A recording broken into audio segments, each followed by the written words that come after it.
ni Jesucristo.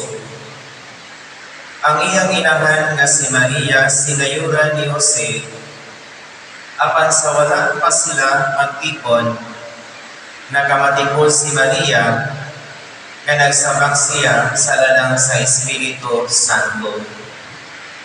Si Jose nga iyang pamanunon, tao nga matanong, apan dili siya buot nga pagkaulawan niya si Maria at ubangan sa mga tao. Busa naglaraw siya sa pagpakigulat kaniya sa bilog.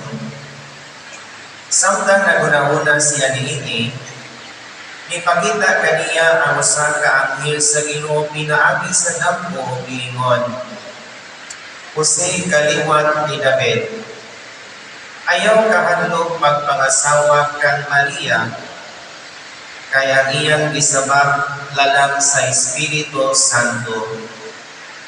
Manganak siya lalaki ug ganli siya Jesus, kay luwason niya ang iyang katawhan sa ilang mga sala.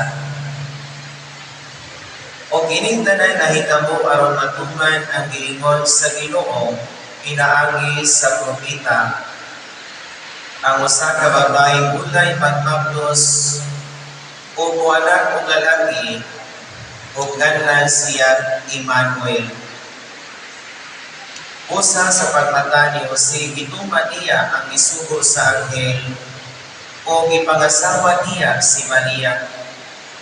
Apan wala niya hinapni si Maria sa wala pa siya manganak, ug ang bata ginganlan ni Jose o Jesus.